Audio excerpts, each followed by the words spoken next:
primer lugar, tenemos que estudiar y compartir el saldo del Tratado de Libre Comercio de la América del Norte para México, porque es el modelo de los tratados de libre comercio que impulsa Estados Unidos. Te diría que de un saldo a los 21 años, 22 van a ser, del Tratado de Libre Comercio, tenemos saldos terriblemente negativos para el pueblo mexicano. En primer lugar, te diría un crecimiento promedio de la economía nacional rampante, un promedio del 2%, pero un promedio del menor al 1% del PIB per cápita. Esto es de crecimiento por habitante. Tenemos uno de los salarios más bajos del mundo, menos de $150, $120 mensuales. Y aunque el promedio de salarios son 2 o 3, casi entre 2 y 3 salarios mínimos, esto no alcanza para cubrir la canasta básica de una familia que es superior a 3 salarios mínimos. También este crecimiento rampante se acompaña de crisis recurrentes. La primera que tenemos después del primer año del Tratado de Libre Comercio, 94, económica, no hablemos de las crisis políticas, se da en 1995, donde cayó la economía más de 6%. Después otra vez, 2001, 2002, 2003, prácticamente son 3 años recesivos. La crisis del 2008 hace que en México el año 2009 caiga otra vez la economía cerca de 6%.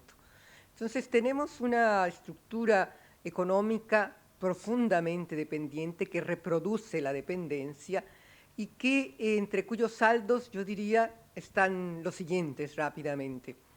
A partir de las privatizaciones de los ejes centrales de nuestra economía, que se culminan el año pasado, a los 20 años del Tratado de Libre Comercio, con los cambios constitucionales, con una contrarreforma constitucional que no se pudo realizar en 1994 para la firma del TLC, pero que se hace 20 años después, por los cuales el petróleo, que es una de las hazañas de la Revolución Mexicana, en 1938 con Cárdenas, se abre a la apertura al capital extranjero.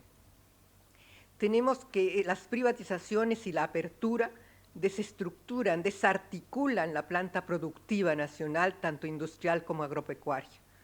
Y el país, que es la cuna genética del maíz, importamos maíz, más de la mitad del maíz, más del 80% del arroz. El país ha creado con el Tratado de Libre Comercio una dependencia alimentaria. Asimismo, tiene una dependencia energética, porque tanto el Tratado de Libre Comercio, que perseguía abrir el petróleo, y sobre todo las políticas neoliberales desde la crisis del 82, impidieron la renovación, la inversión en petróleos mexicanos. Entonces tenemos una pérdida de soberanía energética, una pérdida de soberanía alimentaria, una desarticulación de la planta productiva, y si bien crecen las exportaciones, el boom del crecimiento exportador fue en los años del 85 al 2000, que se llegaron a registrar tasas del crecimiento promedio del 15-18% anual en esos años. Como esa inserción con la economía norteamericana dependiente hace que seamos terriblemente vulnerables a la dinámica estadounidense. Rápidamente, otros dos elementos muy negativos es que esa baja de crecimiento, esos bajos salarios, ese poco crecimiento y bajos salarios ha llevado a una gran emigración hacia Estados Unidos. Más de 12 millones de mexicanos en estos años del Tratado de Libre Comercio emigraron hacia Estados Unidos. Otro elemento del crecimiento tan precario es su crecimiento desigual. Esto es muy importante para un país de 112 millones de habitantes, 2 millones de kilómetros cuadrados, diversas estructuras productivas regionalmente, y tenemos zonas que se desindustrializan, zonas que se industrializan, zonas que reestructuran su producción. Pero las grandes, y somos desde luego un gran país exportador de manufacturas, pero ¿quién exporta? El capital extranjero. El capital extranjero ha llegado a México en cantidades avasalladoras, 400,000 millones de dólares en los últimos, del 2000 para acá. ¿A dónde va el capital extranjero? Primero a la privatización, luego la privatización en México se registró este siguiente fenómeno. Se pasaron empresas al capital privado nacional y después pasaron al capital extranjero, un proceso de desnacionalización. Y en los últimos 10 años, grandes empresas mexicanas, después de la venta de los bancos a finales de los 90 y principios del año 2000, se han vendido al capital extranjero. Entonces, esas empresas que se asociaron, ese capital privado nacional que se asoció al capital extranjero, yo siempre digo en relaciones peligrosas, para su internacionalización terminaron siendo vendidas, porque nuestra burguesía, nuestra oligarquía, se convierte más en una oligarquía rentista.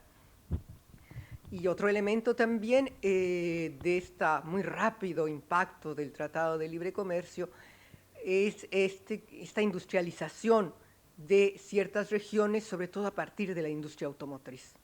Es una impresionante, México se ha convertido segundo o tercer productor de automóviles en el mundo, pero con un bajo costo de la fuerza de trabajo y con un impacto muy negativo en el medio ambiente, en los trabajadores. Otra vez, otro de los elementos fundamentales que se repite en toda nuestra América es la inversión en la minería de cielo abierto a partir del capital canadiense. Más de la tercera parte del territorio nacional ha sido concesionado al capital extranjero. La política militarista impuesta por Estados Unidos para combatir al narcotráfico. Estamos en la guerra contra el narcotráfico, que ha tenido una repercusión dramática para nuestro país. Una criminalidad elevadísima, más de 100.000 muertos, 120.000 asesinatos, ninguno resuelto o muy pocos resueltos, más de cerca de 30.000 desaparecidos, y en esa violencia tan brutal y en esas políticas neoliberales tan opresivas sobre el pueblo, tenemos que el gobierno, metido en eso hasta los tuétanos, ha impulsado, ha seguido una política de golpeo a las organizaciones populares, a los movimientos sociales, y ha llevado a cabo miles de desapariciones forzadas, donde la tragedia de nuestros 43 compañeros estudiantes de la Normal Rural de Ayotzinapa, conocida a nivel mundial, son el ejemplo más claro. Entonces tenemos realmente una situación muy dramática, y te decía de esta descomposición política, porque que es un largos años nosotros hablamos mucho de esa descomposición política. Yo creo que la crisis esta tan brutal de los desaparecidos, de la desarticulación social que implica esa penetración del narcotráfico, de los miles y millones de jóvenes sin esperanza, ni estudios ni trabajos, pero sobre todo sin esperanza. Es muy dramática la situación, pero no nos quedemos con la tragedia, sino también con la resistencia popular que crece y ahí está dando la cara todos los días, en particular en estos momentos, los maestros que